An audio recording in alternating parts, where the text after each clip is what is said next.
So what are we doing in Georgia? Just quickly kind of want to go over. I'd love to go into all our conservation projects, but I don't have that kind of time. We do a lot of surveys. We put up big nets to catch bats in areas where we think they're going to fly. They're tricky and smart. They aren't blind. They see very well, and they avoid our nets at all costs. So they're very hard to catch. But we do our best to catch them and do inventories of them. We do a bat blitz every year somewhere in the southeastern United States. This year it's going to be in Oklahoma, which is a bit of a stretch for the southeast, but they needed a bat blitz. We had one here in Georgia where we get a lot of researchers together to do several nights of surveys and get as much information as possible. And sometimes we get extra people to come along. We had a photographer from Oregon come and take some awesome pictures of some of our bats, so that was really beneficial.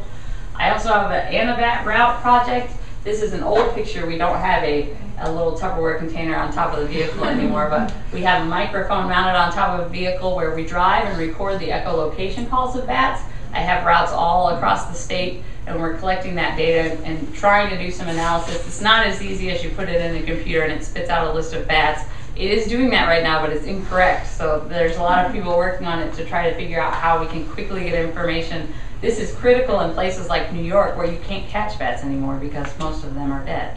So the only real way to get any information is to use acoustic work.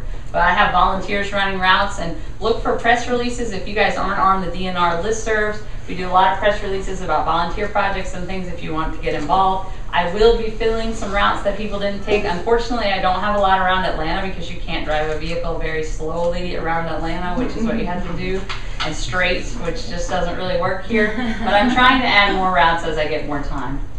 We also do a lot of assessment and monitoring on these caves where we have colonies that come every year. We try to count them and see how those numbers are changing. We do monitoring in the winter for white nose syndrome. Like I said, we're just about to start that. And we do swab bats and send in information for some of these nationwide studies on white nose syndrome. So we try to do as much as we can to participate in that. We also occasionally take great measures to protect caves. This is the only maternity colony for gray bats we have in Georgia, and it was being really impacted by partiers. It's not really a good caving cave. Cavers don't go there, but people were lighting fires in the entrance and the smoke was going right into the maternity colony. They've still pretty much abandoned it, even with the gate, because there's been so much of a history of disturbance, and we did have some people break into this gate, which is not common, but they're very determined when they do that. They have to haul equipment in to weld things. It's unbelievable. Wow. But we fixed it, so hopefully this is kind of a secondary site right now for the bats, but at least it's protected. And we do a lot of other things. I have many other projects going on, like I mentioned, the Yellow Bat Project and other things like that. But the main thing is that we don't see a lot of things like this anymore. We don't have a lot of large colony roosting bats. We have records of these in Georgia, but they're pretty much gone. We're on the southern end of a lot of these ranges, which could be really important with white nose syndrome, because our bats might be able to survive better than bats in the frozen north because they don't have to hibernate as long. And if you guys know anything about our winters lately, we have insects pretty much all year round. So if bats, and you will see bats on the landscape, and last year big brown bats didn't really hibernate because they didn't have to. I have reports of them active all winter. And so we think that these species that are the big colony roosters that are majorly impacted by white nose syndrome might be able to survive in the southern portion of the range. But we really need to make our conditions good for them and figure out where they are using, what areas they're using, and what they really need, and protect bats like this. And like Tara mentioned, we are always looking for donations because we do not get any state funding for the non-game wildlife program. We're not part of the tax-funded programs. There used to be just a couple of people working with non-game in Georgia. We get all our money from the sale of the hummingbird and bald eagle license plate. We used to get most of that money. They changed that last year. Now we get a small portion of it, which is unfortunate, and it costs you a lot more. If you don't want to pay the, what is it, $60, Thomas? Yeah. To get your license plate, you can just go directly donate online and get a regular license plate and make up the difference. That way we'll get a lot more money. We don't mind that. We're trying to get the license plate thing changed again, but it's not easy. We also have a tax checkoff every year, if you notice that, and we do multiple fundraisers for wildlife, and we work a lot on grants. That's mostly what we're funded. So we're kind of funded year by year, and we find our own funding. And a lot of people don't realize that, so we always want to bring it up. But if you guys have any questions, I'll take any now. And that is not a Georgia bat, that's a sucker-footed bat from Madagascar, but it's really cute. On the bats that hit the big fan, the big wind farms, Well, how come they can't echolocate those blades? They're not fast-moving blades. They're a lot faster than you think. The tip of the blade actually moves at a very fast speed, and it looks so slow to us, but it also tricks the bats because they are echolocating, but for some reason it's like they're tracking it like it's an insect, and they're not really sure what it is. You know, it's dark and things are, and there's just a lot of work going on as to why that would be. We never expected, but I've seen videos, thermal images of bats coming up and obviously following the blade, and the other one comes behind them so fast they don't even see it, and it hits them and kills them. So it's a really, we didn't really expect it to be that bad, but it's a major impact. That big-eared bat that you showed, is that a solitary bat or do they form? They do form colonies. We will find a lot of individual males in trees. The males always get kicked out. The females seem to want to be by themselves when they're raising their young. But the females will form colonies to raise their young in those hollow trees. And that is a cool thing. If you are ever in a swamp and you see a big tree that has a gap in the bottom and you're not too scared, I mean, there's some stuff in there, but look around and look up, and if you have any kind of light and shine it up, you will see these bats, and they usually kind of fold their ears up when they're sleeping, and they will all, if you see a colony, they'll all open their ears and you know immediately what they are, and it's so cool.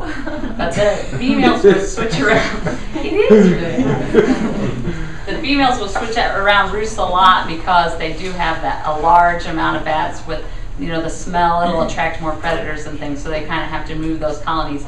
But it's sort of a safety and numbers thing, a bit of a trade-off. The males tend to be more, they'll stay at roost longer because it's just one or two of them. Anybody have any more questions? Yeah? You said that the white nose syndrome kills 99% of bats in the colonies it affects. Is that because it just, the 1% doesn't ever get it, or they survive? That's a good question, and there's still some research trying to figure out if the bats from one year to the other are bats that are naive bats that are coming into that cave from another cave and haven't been exposed the year before, or if there actually is some resistance. And we think at this point we're seeing some resistance, but bats are long-lived. They can live 20+ years in the wild. So we won't know for a while if they're being successful at reproducing. There are places where they're trying to go and document new bats every year, but it's a trade-off because these bats are already fighting a fungus and you don't want to disturb them too much. So it's very difficult. Any kind of bat research has a certain level of disturbance, and when you have such low numbers, you don't want to disturb them. You don't know if the effect is just from the fungus or from how many times people are in those caves. But we're hoping there's some resistance, and that's what we're seeing. We have evidence that females that have had white nose syndrome have survived and reproduced in the summer, but we don't know if those young have been successful and lived through the next season to also reproduce. And they're trying to figure that out. Hopefully in the next couple of years we'll get some more data on those, as they're doing some banding projects, but bat banding is also difficult because bats don't have ankles like birds, so you have to band them on the wrist, and the band has to touch each wing membrane, and it's a very tricky band. It has a little flare so it doesn't dig into the wing, but you don't want it to slip over the wrist or over the elbow, then the bat can't fly, so it's a difficult thing to do, and it's very controversial as to how many bats it actually has a negative impact on. But that's really the only way to track them. You can't put anything else on them that lasts for a long time.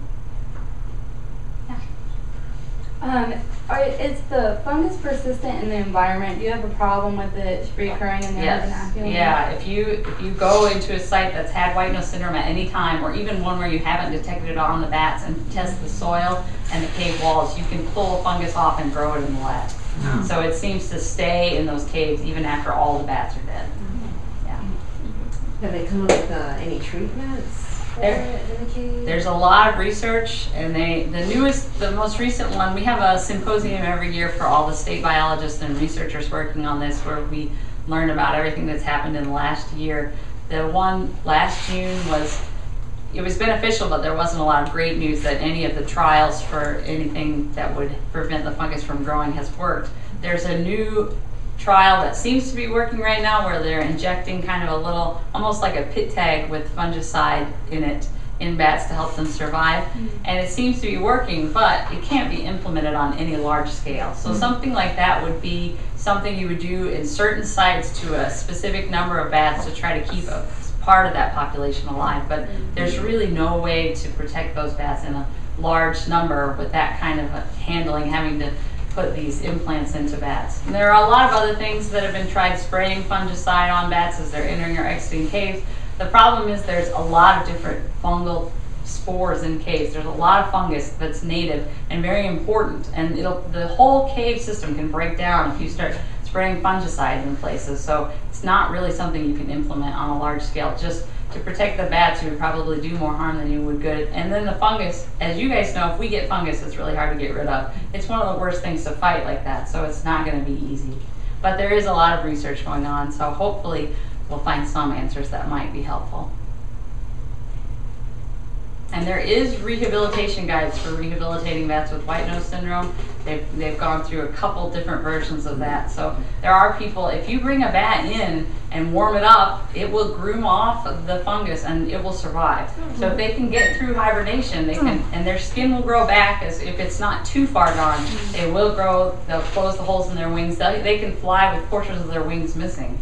So they will survive if you can bring them in, but it's not, again, not a long-term solution. But if you get bats with white nose syndrome, they can be rehabilitated. There have been people trying things like putting warming units in caves to protect bats, but that hasn't worked so far either. But if you warm them up, you have to feed them, so that's the big benefit. And then the fungus, they can get again because they... Right, they get it again every year. So they're not building a resistance. They may, the bats in Europe get the fungus, but they don't die. So they'll have, not at the scale that we have here, but you'll have some bats with white noses, and they'll live. And so it seems that doesn't irritate them enough to wake them up, or they have some amount of resistance. It doesn't actually destroy their cell membranes like it does here. So that may be what's happening to some of these bats. But if a bat survives one winter of white nose syndrome, goes back to that cave, they're going to pick it up again. Whether or not they can survive it year after year, they have to have some kind of resistance if they're going to. So do they think that that's how the bats in Europe have begun, like, are surviving, as they built up a resistance, or? It's still sort of unknown. If it's a native species in Europe, then they just naturally, it's not something that impacts them.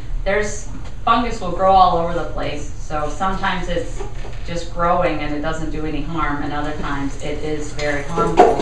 So if the bats have always had to deal with that fungus in Europe, then they have a natural resistance to it. But if it's possible that long ago this was introduced into Europe and went through their bat populations, they don't have huge numbers of bats like we have in the United States. So they may have at one time and lost their bats, but we don't have any record of a large die-off, so we don't know if that happened or not. People are still sort of investigating that. And in Europe, bats are much more protected than in the United States. A lot of the caves have very specific, you can't go in if there are bats. People may not have been doing surveys for a long time. Most of their survey work was acoustic. They were way ahead of us on acoustic work because their laws were very strict that even researchers couldn't easily get a permit to do bat work because they had low numbers and they were all very heavily protected. So there's not as much information about historically how their bats have been doing. But they do have a lot of acoustic work, and they've been doing a lot of bat work in Europe. Can you chip them? Like pit tagging? Yeah. Yes. Yeah, a lot of studies do that and chip bats, but it is, again, you've seen the tags are relatively big for those little bats. There have been some studies, and I'm not sure what all the results were about mortality. And again, if bats don't come back to the cave, we don't really know if they just didn't come back to that cave or if they died. And what is the natural mortality for that group, we're not really sure. So you can pit tag bats. The trouble is there's always multiple entrances to a cave. Some of them are too big. The rings that you scan the pit tags with are not, you can't make a huge ring and get all of the bats that are going through. So you can hand scan bats if you pit tag them and try to find them, and there are studies, but it's expensive and it's hard to implement on a large scale. It requires catching every bat. So when you're doing a long-term study at a site, you can pit tag every individual, and there are places where that's been done. But again, you're risking a lot of disturbance to that population, and when you've already got a really low population, there's a big argument as to whether you should pit tag them and potentially cause more harm.